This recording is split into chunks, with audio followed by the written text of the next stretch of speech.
కూటమి ప్రభుత్వంపై మరోసారి తీవ్ర స్థాయిలో ఆగ్రహం వ్యక్తం చేశారు మాజీ సీఎం జగన్. రాష్ట్రంలో లా అండ్ ఆర్డర్ నాశనమైందన్నారు. కూటమి ప్రభుత్వం అభివృద్ధిని గాలికొదిలేసి కక్షపూరిత రాజకీయాలు చేస్తోందన్నారు. ఏపీలో సాక్షి ఆఫీసులే టార్గెట్ గా టీడీపీ నేతలు దాడులు చేశారని జగన్ ఆరోపించారు. టీడీపీ సహా కూటమి నేతలు సాక్షి కార్యాలయాల్లో విధ్వంసం సృష్టించారన్నారు. వైసీపీ నేతలు కార్యకర్తలపై అక్రమంగా కేసులు బనాయించి ఇబ్బందులు పెడుతున్నారని మండిపడ్డారు. చంద్రబాబు ఇచ్చిన హామీలు నెరవేర్చడంలో ఫెయిల్ అయ్యారని, సూపర్ 6 పథకాలు ఏమయ్యాయని ప్రశ్నించారు. దిగజారిపోయిన లా అండ్ ఆర్డర్ పరిస్థితులు, పాలనా వైఫల్యాలు, మోసాలు, అబద్ధాల మధ్య కొనసాగుతా ఉన్న చంద్రబాబు గారి పాలన, వీటి అన్నిటి నేపథ్యంలో మొన్న జూన్ 4వ తారీఖున వెన్నుపోటు దినం పేరిట ఒక పిలుపు ఇవ్వడం జరిగింది. రాష్ట్ర వ్యాప్తంగా కూడా ఆ పిలుపు మేరకు ప్రజలతో పాటు వైఎస్ఆర్సీపీకి సంబంధించిన నాయకులు, కార్యకర్తలు అందరూ కూడా ప్రతి నియోజకవర్గంలోనూ పాలు పంచుకుంటూ ఆ కార్యక్రమానికి హాజరు కావడం జరిగింది. సంవత్సరం తిరిగే నాటికల్లా ఒక రాష్ట్ర ప్రభుత్వం ఇంత తీవ్రమైన వ్యతిరేకత ప్రజల్లో చోటు చేసుకోవడం అన్నది, ప్రజల మనసుల్లో చోటు చేసుకోవడం అన్నది బహుశా దేశ చరిత్రలోనే కూడా తక్కువైన అరుదైన పరిస్థితులేనేమో. అంత తీవ్రమైన వ్యతిరేకత చంద్రబాబు నాయుడు గారి ప్రభుత్వం మీద కనిపించిన పరిస్థితి. ఈ ఆస్తులు విధ్వంసం చేశారు. ప్రతి చోట శ్రీకాకుళం మెట్ట శైలజ డిస్ట్రిక్ట్ తెలుగుదేశం మహిళా టౌన్ ప్రెసిడెంట్, గుండు Swathi Srikakulam TDP MLA, Gundu Shankar's wife, Chowdary Dhanalakshmi ex ZP chairman Visakhapatnam Sakshi ఆఫీసులో, Mukka Sravani 26th ward Telugu Desam party corporator, Ananthalakshmi Telugu Desam party మహిళా district president, east Godavari Sakshi office, Nallamilli Ramakrishna Anaparthi BJP MLA, పేరుకు బీజేపీ కానీ ఆయన తెలుగుదేశం ఎమ్మెల్యే అనే సంగతి అందరికీ తెలుసు. భూతల బాలరకృష్ణ రాజానగరం జనసేన ఎమ్మెల్యే. ఈ కూటమి నాయకులకి ఇద్దరు అట్టటోళ్ళు, ఆయన అట్టటోడే, ఈయన అట్టటోడే, చంద్రబాబు నాయుడు అట్టటోడే, ఆయన అట్టటోడే, ఇద్దరు అట్టటోళ్ళే.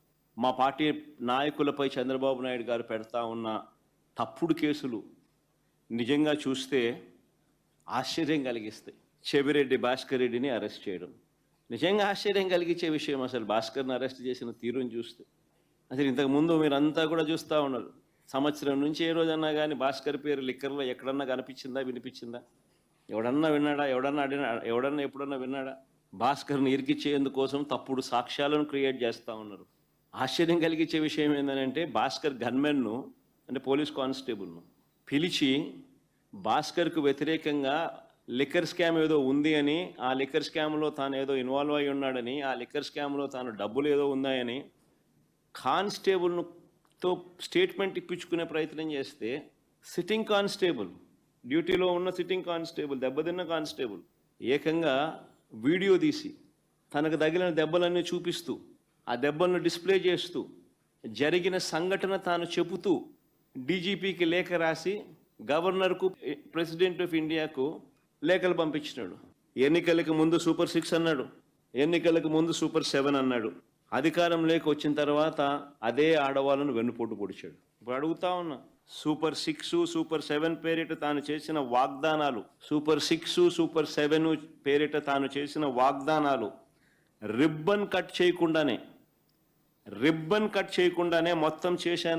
మొత్తం చేసేశానని ఇప్పుడు చెప్తా ఉన్నాడు. రిబ్బన్ కూడా కటింగ్ చేయాల, మొత్తం చేసేసానని చెప్పి ఇప్పుడు చెప్తా ఉన్నాడు.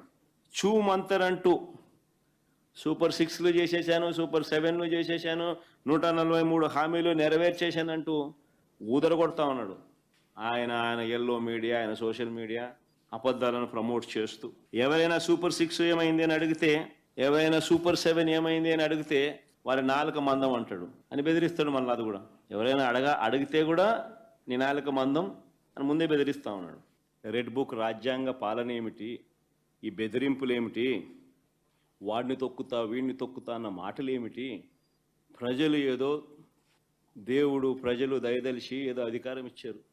ఇచ్చిన అధికారంతో ప్రజలకు మంచి చేయడానికి పోయి, మంచి చేయాల్సింది పోయి, ఇచ్చిన హామీలను నెరవేర్చాల్సిన బాధ్యతను పక్కన పెట్టి అబద్ధాలతో, మోసాలతో పరిపాలన చేస్తూ, వాటి గురించి ఎవరైనా ప్రశ్నిస్తే భూస్థాపితం చేస్తాను అనే మాటలు మాట్లాడుతూ ఉన్నాడు ఈ వ్యక్తి.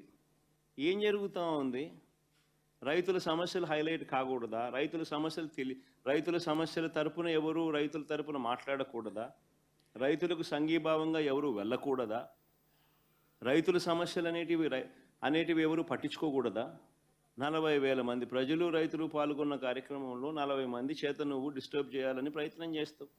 ప్రయత్నం చేసి ఇంకా రైతులు ప్రజలు సమన్వయం పాటించారు కాబట్టి 40,000 మంది 40 మంది మీద పడలా. ఒకవేళ పడుంటే పరిస్థితులు ఏ మాదిరిగా ఉండేదో నేను చెప్పాల్సిన అవసరం లేదు. ఎవరైనా ఊహించుకోగలుగుతారు. 40 మంది చేత గొడవ నువ్వు చేయిస్తావు, ఉల్టా రైతుల మీద నువ్వు కేసులు మళ్ళా పెడతావు. నేను అడుగుతా ఉన్నా చంద్రబాబు నాయుడు గారిని, ఎందుకు ఇంత భయపడతా ఉన్నావు?